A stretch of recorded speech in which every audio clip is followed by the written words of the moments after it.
individual has not started living until he can rise above the narrow confines of his individualistic concerns to the broader concerns of all humanity. Dr. Martin Luther King, Jr.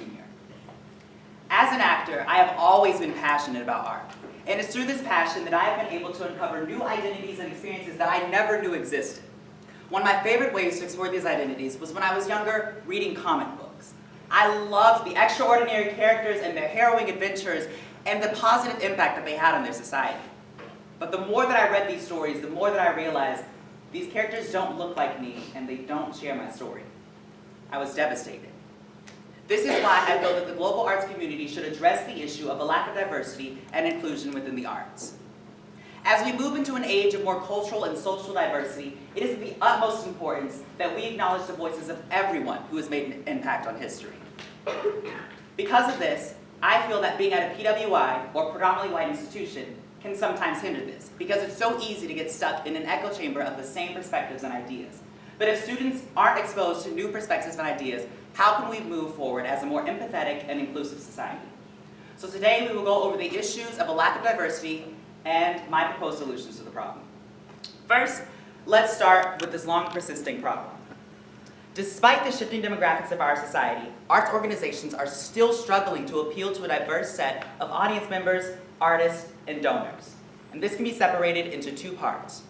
One, an issue of a lack of diversity and equity within those committees, as well as two, a history of misrepresentation by said committees. So to start, this is a problem that does not just affect one person. It affects us all.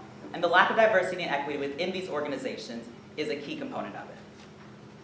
Michael Paulson of the New York Times wrote in June 26, 2017, that women and minority actors and stage managers are getting fewer jobs and often wind up in lower paying shows than white male theater artists. If the structure continues to favor a white male perspective, it will be ill-equipped to bring about radical change. And in an already fickle business, it is increasingly difficult for minority actors to get work. The second part of this issue stems from the fact that it not only lies on these organizations, but the organizations that report on said entities. Last year, the Electric Repair Service produced a production of Shakespeare's Measure for Measure. In this production, the role of Claudio was played by a black man. Claudio is sentenced to death for a crime he did not commit. Now, when talking about the regards of the reviews of this, Maya Phillips of the AmericanTheater.org wrote in November 28, 2017, that but of the more than 20 newspapers, magazines, websites, and blogs that ran review of this staging of Measure for Measure, not one mentioned the casting or the implications it had for our current cultural context. During this show, during the execution, this production used a black mannequin and threw it to the side of the stage and left it there as the actors continued to work. What does this say to our audience members when black bodies are so easily discarded and forgot about? It says that they don't matter.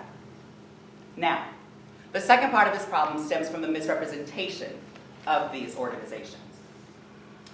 Firstly, in 2017, there was a production of The Depths of Dead Love in Great Britain. During this production, which is set in ancient China, there was an all-white cast.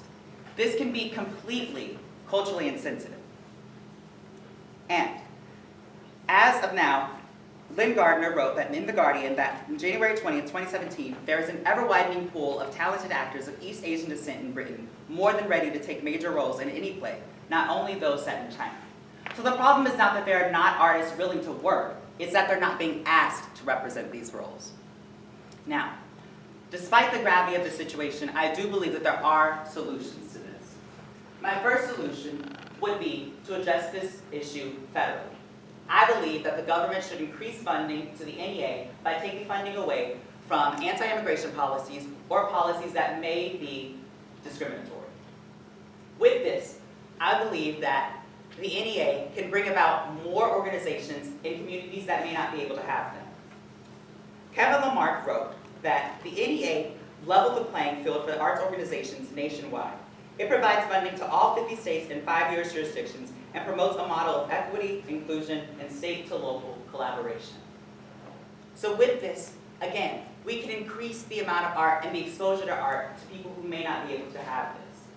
On a local level, I believe that it's Clemson University's job to hire a more diverse set of actors, audience members, artists, as well as faculty members in the Brooks Center for Performing Arts.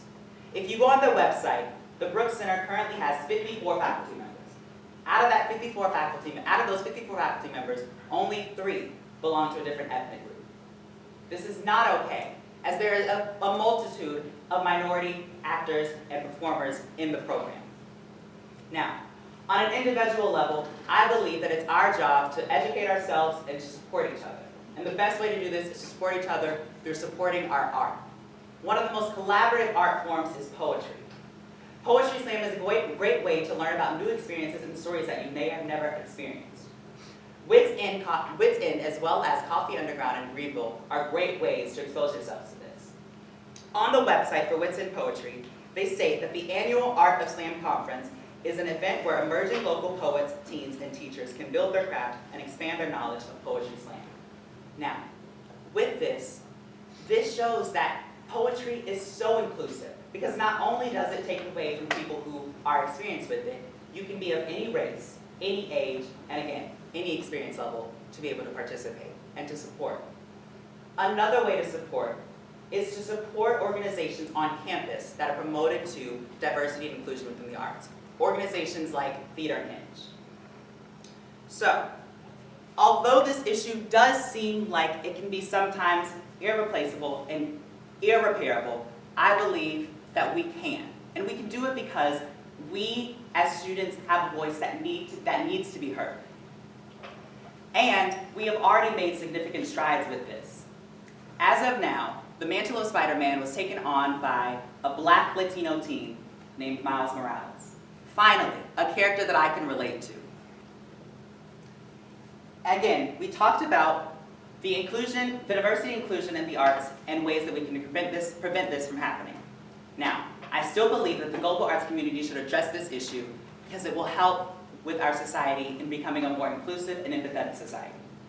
And hopefully, with this, students will not have to rely on fictional characters to become their heroes because they can see the heroes within themselves.